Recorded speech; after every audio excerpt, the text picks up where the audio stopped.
Alhamdulillah,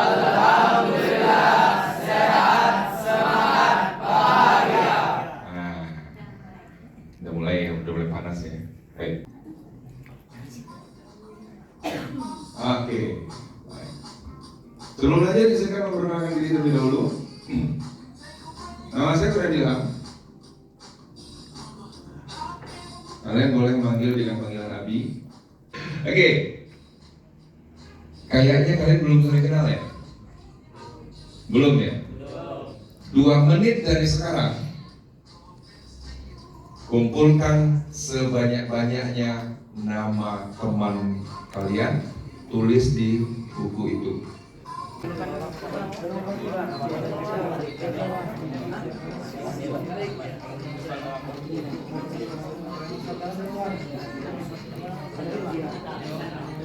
Catatan kalian, siapa yang berhasil mengumpulkan 20 nama tadi? Katakan. Tidak ada 15. 15 ada 15. 15 nama? 16. Oke. Baik, kita periksa ya. Tadi 16. Siapa saja namanya? Sebentar, Dimas mana Dimas? Baik, terus? Gafar mana Gafar? Gafar mana?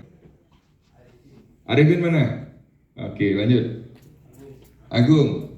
Oke, siapa namanya? Afik, udah Afik. Dari SMA mana?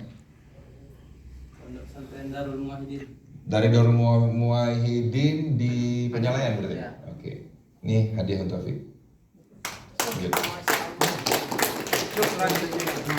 Pertanyaan. Nggak boleh nulis. Nggak boleh nulis. Kalau saya bertanya nggak boleh menulis. Mengapa kita harus berdakwah? Mengapa kita harus berdakwah? Menyebarkan nilai Islam. Apalagi? Memberikan ilmu yang kita punya kepada orang lain. Memberikan ilmu. Siapa lagi? Menyampaikan kebenaran. Menunjukkan jalan kebenaran. Pertanyaannya, mengapa kita harus berdakwah? Itu semua jawaban kalian adalah manfaat dari berdakwah. Sekarang, mengapa kita harus berdakwah? Alasan nih. Kalau alasan ke belakang ya. Kalau membagi ilmu itu ke depan kan. Ketika kita berdakwah kita bagi ilmu. Pertanyaan saya di belakang, mengapa kita harus berdakwah? Karena kita tuh mungkin ya, kita tuh secara fisik kan kita tidak sempat. Kalau mungkin ditolak, jawabannya mungkin ditolak. Karena bisa jadi hidayah. Bisa jadi hidayah itu manfaat. Ini dai-dai ketemu tapi nggak tahu ngapain harus berdakwah. Karena membantu dai-dai berkompeten dalam Salah. Karena berdakwah menyampaikan segala sesuatu itu kewajiban bagi seorang muslim. Ini dia jawabannya. Karena kita diperintahkan Allah. Itu jawabannya. Mengapa kalian berdakwah? Karena diperintahkan, titik, selesai. Bismillahirrahmanirrahim. Baca ayatnya. Udu ila sabili Rabbik bil hikmah wal mau'izah hasanah. Ajaklah orang-orang itu kepada jalan Allah. Dengan apa? Dengan hikmah dan mau'izatil hasanah. Jadi kita berdakwah itu karena diperintahkan oleh Allah. Ud'u ila sabili rabbika bil hikmah wal mau'izatil hasanah. Bukan karena yang lain. Ayat ini kepada siapa? Kepada seluruh orang yang mengaku sebagai orang Islam. Mana yang banyak yang tidur atau yang bangun? Tidur. Khatib Jumat itu berkhutbah di dalam sebelum salat Jumat itu termasuk kegiatan public speaking? Iya atau tidak? Iya. Tapi mengapa banyak yang tidur? Karena penyampaian kurang menarik. Apa lagi? Tekniknya nggak tahu. Apa lagi? Membosankan. Apa lagi? Apa lagi? Kita lihat dari sudut jamaahnya dulu. Dari sudut jamaah, apa alasan jamaah untuk tertidur? Latih, hari lah jam 2 balik. Panek-panek dari tadi aku latih boleh waktu lalu. Lapar, ya kan? Belum sempat makan. Yang ketiga, sudah latih, capek, lapar. Ruangan masjid itu sejuk dan menyejukkan, sehingga nyaman untuk tidur. Oke, kita lihat dari sudut khatibnya. Khotbahnya membosankan, ya kan? Apalagi tekniknya nggak tahu. Kadang-kadang ada khatib Jumat tuh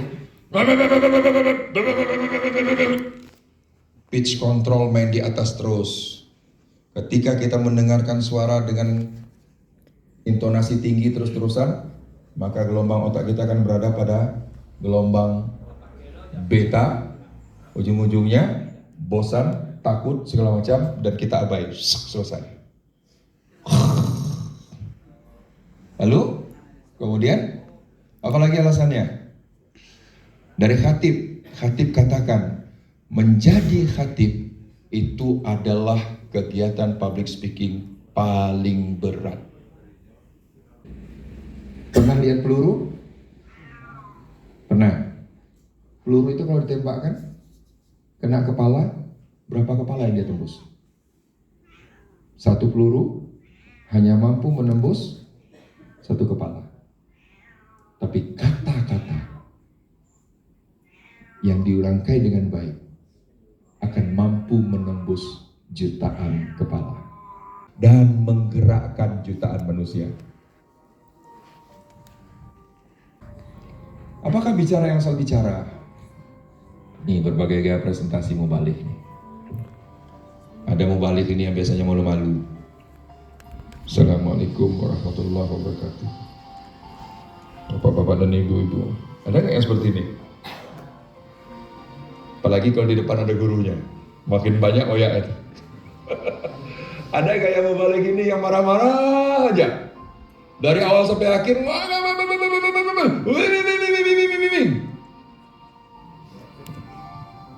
jamaah bisa tutup telinga.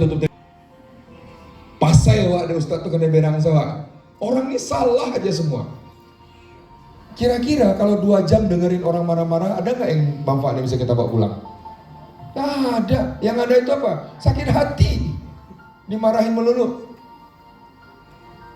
Ada nggak ustaz gayanya stand up comedy? Yo santiang ustaz tuh. Malucu saja dari awal sampai akhir. Heboh musaji, galak wak sama musaji. Ditanya ada orang, kaji nanape, ayo datang ke Narembor. Ada nggak? Banyak.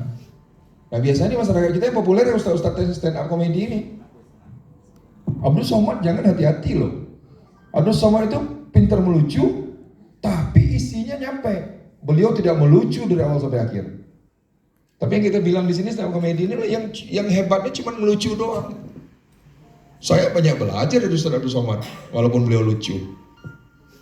Jamaah, nah, itu ada nggak yang bisa kita ambil dari ceramah beliau? Sangat sedikit sekali. Tapi lucunya sangat banyak sekali. Makanya lakunya di televisi. Di masjid nggak laku yang seperti itu. Karena televisi itu dekatnya dengan artis-artis yang juga lucu-lucu. Ada yang narsis nggak? Kok diambo bapak dan ibu? Anak-anak di rumah musro mengaji serunya. Coba nak mengaji. Bobai juga juga pinggang. Awak lo kan juga agak dan anak aku lain. Ale tahu ibu untuk itu tuh. Ada tuh saya narsis. Yang terjadi apa? Jamaah mendengar. Oh iya hebat ustadku. Ambo doktor. Anak ndak bisa melakukan. Profesor tuh mari atau mah? Gubernur mau lanyau aja. Pidato kan gubernur. Aduh gubernur nama bosasaan. Ada seperti itu. Yang penting dia membesarkan dirinya. Padahal dakwah itu bukanlah membesarkan diri kita. Dakwah itu justru untuk membesarkan Allah Subhanahu wa taala. Saya trainer di situ, salah seorang trainer di situ. Mulai dari jam 8 pagi Bisa sampai jam 8 malam. Trainernya 1 orang. Suaranya nggak berubah dari pagi sampai sore. Sama nih seperti yang sekarang nih ngomong. Mengapa? Karena kita dilatih teknik pernafasan. Jadi, ada 2 teknik pernafasan. Pertama yang disebut dengan pernafasan dada, kedua pernafasan perut. Kalau saya ngomong seperti ini ngomong pernafasan menggunakan nafas dada. Ciri-ciri suaranya lebih cempreng. Ketika berteriak, ininya sakit. Yang baik itu adalah seperti ini. Ini bisa ngomong sampai malam nih. Ini tidak perih. Saudara-saudara sekalian, beda kan? Saudara-saudara sekalian, beda kan? Nah, ketika mengucapkan yang kedua itu, ini udah langsung serah di sini. Ini bukan tanpa maksud. Kalau ada tadi yang tiba-tiba saya mendekat ke dia, perhatikanlah bahwa sebenarnya dia mulai mengantuk. Kalau ada peserta mulai mengantuk, dekati dia, tapi jangan ngomong ke dia. Bapak Ibu yang berprofesi sebagai guru, jangan pernah menegur murid. Lalu Jo, itu kita sedang mempermalukan dia. Tekniknya adalah, siapa namanya? Teddy. Nih, Mauri. Misalnya kelihatan di depan Teddy ngantuk. Oke? Yang bisa kita lakukan berjalan ke dekat Teddy, ngomong sama Mauri. Teddy pasti bangun. Dan dia tidak dipermalukan. Atau kalau kita nggak sempat di ini, dari depan, Mauri coba jawab pertanyaan saya. Mauri yang kita tanya. Jangan Teddy. Kalau Teddy ditanya pasti nggak bisa menjawab. Pasti dia malu. Dewan dakwah